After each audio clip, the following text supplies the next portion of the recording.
Vejamos agora o exemplo 5.3 da página 74. Diz assim: verifiquemos que as retas R1, 3x mais 4y igual a 1 e R2, y igual a menos 3 são concorrentes e determinemos as suas bissetrizes. Então, as retas R1 e R2 são concorrentes, pois o determinante da matriz, cujas filas são os vetores normais dessas retas, é diferente de zero. Ou seja, para saber se elas são concorrentes ou paralelas ou coincidentes, você vai pegar o vetor normal das duas retas, no caso aqui da reta R1 é 3 e 4, e da reta R2 o y é 1, só que o x não aparece, então é 0. Então é 0 e 1, então foi colocado aqui, eu coloco em linha, 3 e 4, 0 e 1. Calculo o determinante. Se o determinante for diferente de 0, essas duas retas elas são concorrentes. Se o determinante for igual a 0, elas são paralelas ou coincidentes. Para diferenciar, você vai ter que ver se tem algum ponto em comum. Se tiver um ponto em comum, vai ser coincidente. Se não tiver ponto em comum, é paralela. Ok? No caso aqui, nós temos duas retas concorrentes. Aí, de posse disso, para determinar a bissetriz, basta você tomar um ponto arbitrário, x e y, do plano, tal que a distância desse ponto a R1 e é igual à distância desse ponto a R2. Isso é porque é a característica da bissetriz. Se eu tenho aqui a reta R1 e R2, a bissetriz dele, aqui já tem a solução, A bissetriz, essa bissetriz aqui, que passa na reta, você tem um ponto aqui. A distância desse ponto a essa reta R aqui, você pegar um ponto, a distância dele, a reta R, essa reta R aqui, e a distância dele a essa outra R reta,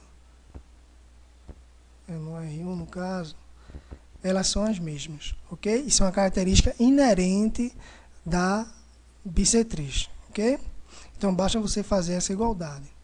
Então, calculando as distâncias do ponto P a reta R e a reta R, R1 e R2, usando a fórmula 4.3, essa fórmula é basicamente o seguinte.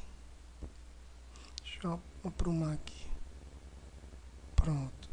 Você pega, para achar a distância entre um ponto e uma reta, você vai pegar a equação cartesiana da reta, só que aqui é igual, aqui você tem 3x mais 4y igual a 1. Então, você passa o 1 para cá, deixa ele igual a 0. Aí, toda essa expressão aqui, você coloca no numerador. Aí, tira a norma dele. E divide pela norma do vetor normal da reta aqui, 3 e 4. Você pega esse vetor aqui, 3 e 4, e calcula a norma dele, que é dado pela raiz quadrada, do quadrado de 3 mais o quadrado de 4. Da mesma forma, você faz para o ponto em relação à reta 2. A distância dele em relação à reta 2, você pega aqui o menos 3, passa para o outro lado, vai ficar y mais 3, calcula a norma e divide pela norma do vetor perpendicular à reta, que no caso é 0 e 1. Fiquei colocar aqui, 0 ao quadrado mais 1 ao quadrado.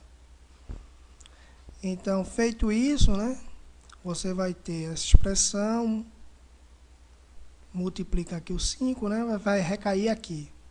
Para tirar esses módulos daqui, o que você vai fazer? Você vai considerar primeiro essa expressão aqui sendo positiva, e a segunda expressão, o valor dela sendo positivo, ou seja, 3x mais 4y menos 1 é um valor positivo, então quando você for calcular a norma dele, o módulo dele, vai ser ele mesmo, tá bom?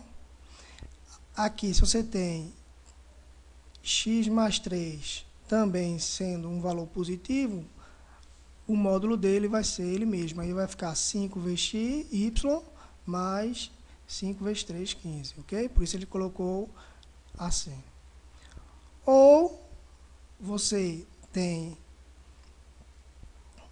esse termo aqui, a norma dele positiva, o módulo dele positivo, e no caso aqui, esse daqui, você vai ter o módulo negativo. Então vai ficar menos y menos 3, então vai ficar menos. O módulo negativo não. A expressão y mais 3 é um valor negativo. Então, quando você calcular o módulo, o valor disso aqui vai ter que trocar o sinal, tá bom? Então, fica menos y e menos 3. Então, fica 5 menos y menos 5, y, e 5 menos 3 dá menos 15. Então, foi isso que eu colocou. Então, são as duas possibilidades. Ok? Então, com isso, você vai obter duas equações para a bissetriz, né?